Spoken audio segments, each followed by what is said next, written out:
To learn a language, you must first learn the components of the language, starting with the alphabet. For the ancient Egyptians, they used symbols instead of normal letters that we are familiar with. The letter A, the ah sound, was represented with the profile of a vulture. The vulture was revered in ancient Egypt. It was known as the pharaoh's chicken. Anyone who killed a vulture would be sentenced to death. Ah, the vulture. Ah. The symbol for B is a profile of a foot with the lower leg. B, be, be, the foot.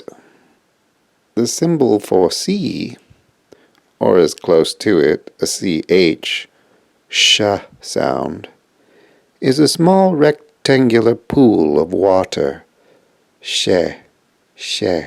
The symbol for a D looks a bit like a mitten, or a hand without any distinct fingers. De, de. The mitten, de, D. The symbol for E is an arm, a hand, and a part of the upper arm.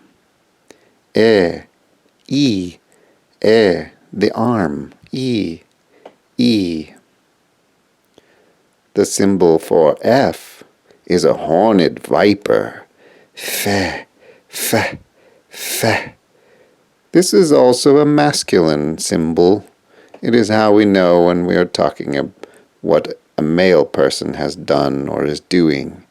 Fe, fe, F, the horned viper. The symbol for G is a pottery stand for a water jar. G, g.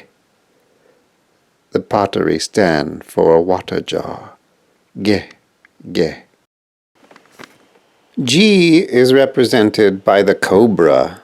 Although it is not an actual G sound, it is more of a G, DJ sound. G, G, G, the cobra.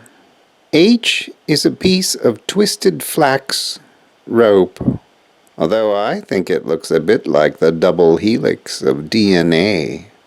H, the twisted rope, or DNA. H can also be represented by a small square maze shape. A courtyard. H, the courtyard maze. H. I is a reed leaf, or a feather. I think it looks a bit like a feather. I was recently at a used car lot and I noticed that their for sale signs made of nylon mimic this pattern. I, the reed leaf.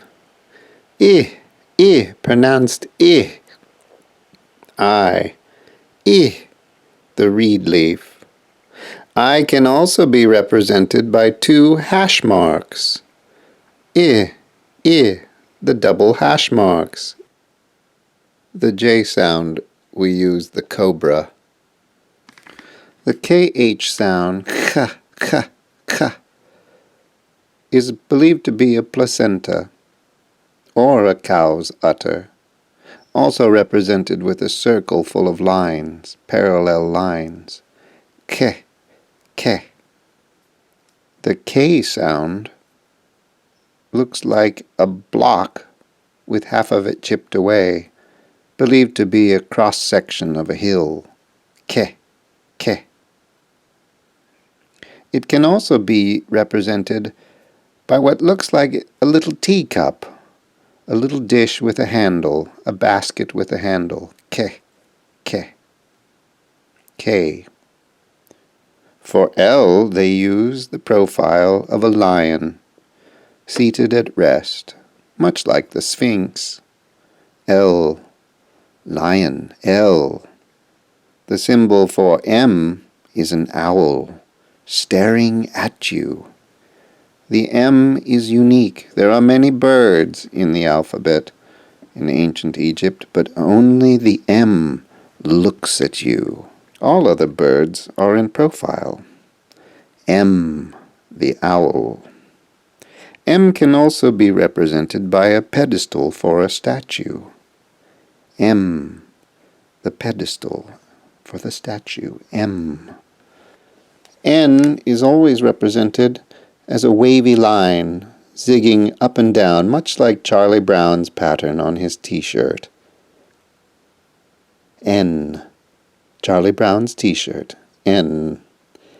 Believed to be waves of water, but I think they may actually represent sound vibrations. N. Zigzagging up and down. N. N can also be represented by the red crown of Lower Egypt, a little hat with a curlicue rising up out of it, looking a bit like a unicorn. The red crown of Lower Egypt. N.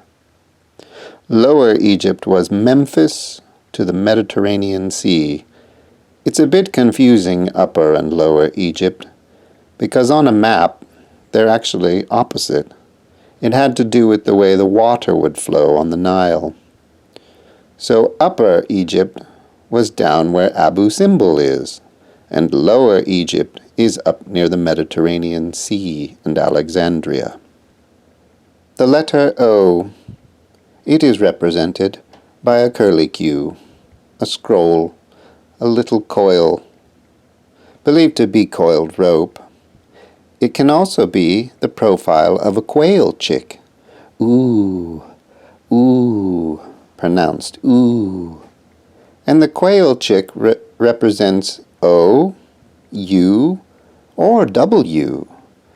The symbol for P is a square, believed to be the top of a stool for sitting on, a square stool, P.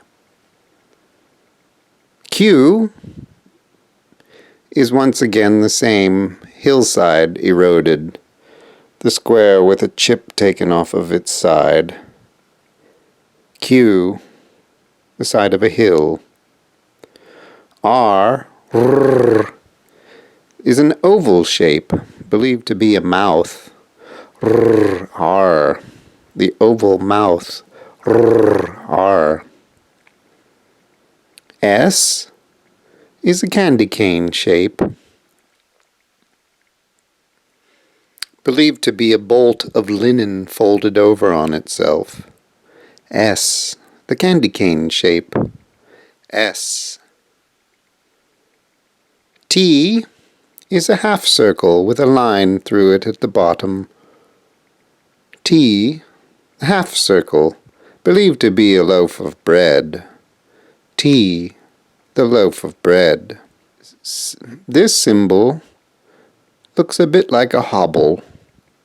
It is pronounced tej. Tej.